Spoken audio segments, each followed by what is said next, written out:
최근 오스템 임플란트, 루나코인 등 횡령과 사기가 급증하고 있습니다. 그러다 보니까 사실 그 전부터 HLB도 사기 아니냐란 이야기가 심심찮게 나옵니다. 그런데 사실 제가 3년 동안 HLB를 다뤄왔지만 HLB가 사기라는 소리보다 셀트리온이 사기라는 소리를 더 많이 들었고, 셀트리온보다 일론 머스크의 테슬라가 사기라는 소리를 훨씬 더 많이 들었습니다. 그러니까 HLB가 사기라는 소리보다 셀트리온이 사기라는 소리를 더 많이 들어왔고, 그리고 그 셀트리온보다 상대가 안 될 정도로 테슬라는 글로벌하게 사기라는 소리를 들었던 기업입니다. 그러니까 그 누구보다도 글로벌하게 사기꾼 소리를 들었던 것이 일론 머스크였습니다. 그런 일론 머스크가 이번에는 테슬라가 아니라 도치코인 피라미드 사기를 쳐서 330조 원 손해배상 소송을 당했다는 소식이 있습니다. 330조 원이면 거의 일론 머스크 재산이죠. 현재는 테슬라 주가가 떨어졌기 때문에 이거보다는 이제 적겠는데요. 어마어마한 금액의 손해배상 소송입니다. 그렇다면 누가 소송을 걸었냐? 가상화폐 투자자가 소송을 걸었습니다. 키스 존슨이라고 하는데요. 이름이 굉장히 특이합니다. 자, 이 키스 존슨이 미국 뉴욕 법원에 머스크와 테슬라 그리고 스페이스 X를 상대로 무려 333조 원 규모의 손해배상 소송을 냈습니다.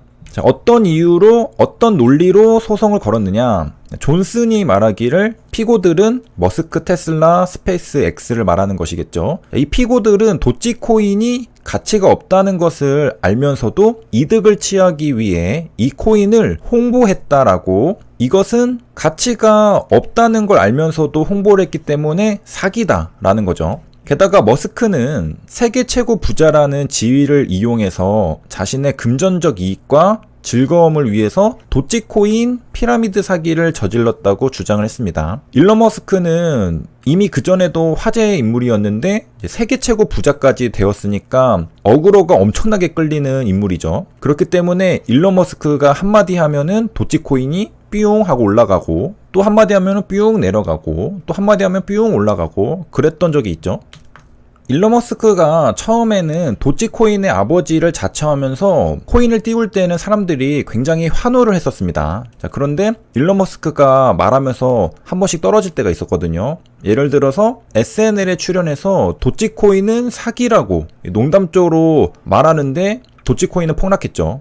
상승할 때는 굉장한 찬티들이 생성되겠지만 또 이렇게 가격 폭락을 불러일으킬 때는 안티도 굉장히 많이 생성하게 됩니다. 자, 그렇기 때문에 그 과정에서 손해를 본 사람들이 많이 있겠죠. 도치코인이 상승만 한 게 아니라 폭락도 했기 때문에 손해본 사람들은 이제 앙심을 품는 사람들도 있을 테고, 어쨌든 분노가 굉장히 있을 겁니다. 자, 이 사람들을 대표해서 아까 그 존슨이 집단 소송 형식으로 고소장을 냈던 것입니다. 그리고 일론 머스크는 도치코인과 굉장히 긴밀히 연결되어 있는 부분들이 있는데, 그것은 테슬라가 도치코인 결제를 허용했었기 때문입니다. 액세서리나 장식품 등을 파는 온라인 숍에서 도치코인으로 결제를 할 수 있게 허용했습니다. 그리고 최근 스페이스 X에서도 도치코인 결제 기능을 도입하겠다고 밝혔었기 때문에 이렇게 거대 기업이 도치코인으로 결제를 허용한다면 사람들이 굉장히 신뢰를 가질 수가 있고, 그리고 실제로 결제 수단 중 하나니까 도치코인을 사서 테슬라를 살 가능성도 있잖아요. 그렇기 때문에 직접적으로 도치코인의 가격에 영향을 줄 수 있는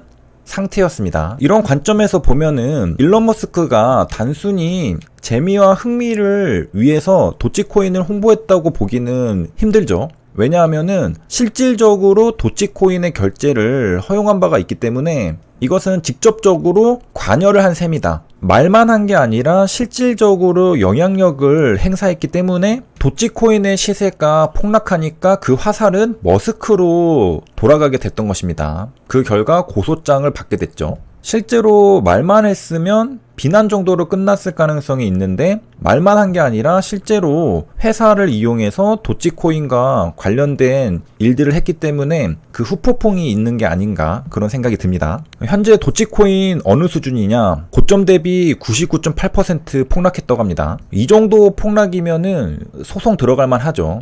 이렇게 망하나 저렇게 망하나 이미 나는 망한 상태니까 어떻게든 일론 머스크에게라도 배상을 받고 싶은 마음일 것입니다. 그런데 사실 그 당시에는 모르지만 지나고 보면 도치코인이라는 것들은 사실은 가치가 없는 것은 모두가 다 알고 있습니다. 하지만 어느 순간에는 가치가 있다고 믿게 되죠. 여러 가지 이유가 있겠지만은 처음에 가격이 오를 때는 의심을 가지고 오르지만은 이 오른 가격이 계속해서 유지되다 보면은 어느샌가 이 가격이 맞는 건가? 요런 생각을 하게 됩니다. 그래서 가격이 올라서 유지가 되는 것만으로도 어느 순간에는 이게 합당한 가격이구나라고 착각할 수가 있다는 거죠. 한마디로 지나고 나서 보면은 속은 거다. 그리고 남을 고의로 속여서 이득을 취하는 범죄자를 우리는 사기꾼이라고 부릅니다. 물론 저 개인적으로는 일론 머스크가 사기를 쳤다고까지는 생각하지 않는데 장난이 조금 심했다. 단순히 트위터로 이야기 정도만 했으면은 괜찮을 수 있었겠지만 회사를 이용해서 결제 수단으로 도입하기까지 했으니까 조금 직접적으로 관여를 한 것은 맞죠. 물론 법원의 판단을 들어봐야지 알겠지만은 무죄 추정의 원칙에 따라 현재 일론 머스크가 사기꾼이다 이렇게 생각하진 않습니다. 그러면 사기꾼은 어떤 사람들일까? 일단 기본적으로 인간의 내면에 숨겨진 욕구를 교묘하게 찌를 줄 아는 인간들이라고 합니다. 사기는 사기꾼만 잘해서는 성공할 수가 없습니다. 그 사기당하는 그 상대방도 열심히 해줘야 당하는 게 사기죠. 이 사람은 뭘 열심히 했느냐? 자신의 욕구를 굉장히 증폭을 시키면서 자신의 눈과 귀를 스스로 가리고 닫는다는 것이죠. 한마디로 욕심이 생기면 사기를 당한다. 그리고 사실 이런 거는 인간의 기본적인 속성이기 때문에 단순히 똑똑하거나 경계심이 많다고 해서 물리칠 수 있는 상대가 아니다 라고 합니다. 자, 그리고 굉장히 놀라운 것은 사기꾼이 하는 소리는 숨소리 빼고 다 거짓말이다라는 말이 있는데 이게 농담처럼 들리겠지만 사실이다. 사기 전과가 1범이면 최소 10명 이상을 속여먹은 것. 프로죠. 사기꾼들은 어떤 것의 프로냐? 전혀 모르는 남에서 투자할 수 있을 만한 믿을 만한 사람으로 변신하는 데 프로죠. 원래 모르는 사람을 만나면 대부분 의심하고 경계하게 되잖아요. 그런데 어느 순간에는 굉장히 믿을 만한 사람, 신뢰가 있는 사람으로 변모하게 됩니다. 그러니까 상대방의 마음을 얻고 신뢰를 얻는데 도 같은 사람들이라는 거죠. 사기꾼이 말이죠. 자, 그리고 놀라운 것은 사기꾼 중에는 미남 미녀가 많을 것 같지만 사실 얼굴이 어수룩한 사람이 훨씬 많다고 합니다. 일단 저는 해당이 안 되겠네요. 장난입니다. 사실 요즘에는 외모지상주의가 만연하기 때문에 그냥 잘생기고 예쁘면 굳이 사기까지 안 쳐도 편하게 먹고 살 수가 있죠. 그렇기 때문에 미남 미녀라면은 굳이 리스크를 안고 사기를 치기보다는 더 효율적인 방법들이 많을 걸로 보입니다. 굳이 저런 걸 할 필요는 없다. 자, 그러면 우리는 사기꾼을 어떻게 판별할 수가 있을까? 우리가 인생에서 한 번씩은 사기꾼을 만날 가능성이 있는데 잘 판별하고 당하지 않아야 되겠죠. 여러 가지 판별법이 있는데 저 개인적으로는 요게 가장 중요하다고 생각이 드는데요. 요것만 조심해도 사기를 당하는 경우는 별로 없지 않을까. 뭐냐면은 적은 노력으로 많은 것을 얻을 수 있다면 사기로 의심할 필요가 있다. 이것은 인간 내면에 내재되어 있는 가장 강력한 약점 중에 하나인데 인간은 모두가 다 효율적이고 싶어 하잖아요. 그래서 내가 노력을 별로 안 하고 많은 걸 얻고 싶어 합니다. 이것을 다른 말로 욕심이라고 하죠. 인간은 본질적으로 내가 노력한 것보다 더 많이 얻고 싶어 합니다. 그러면 사기를 당할 가능성이 높은 거죠. 그냥 내가 노력한 만큼 가져가겠다고 생각하면 사실 사기를 당할 리는 없죠. 루나, 테라코인도 마찬가지죠. 초저금리 시대에 20%를 준다. 우와, 엄청나게 많이 주는구나. 은행에 넣어도 다른 투자를 해도 20%를 받기는 어려운데 루나 테라코인에는 이런 좋은 기회가 있네. 사기죠. 여기에 넣어놓으면은 가만히 있어도 연 20%의 이익을 볼 수 있다는 것은 말이 안 되는 거죠.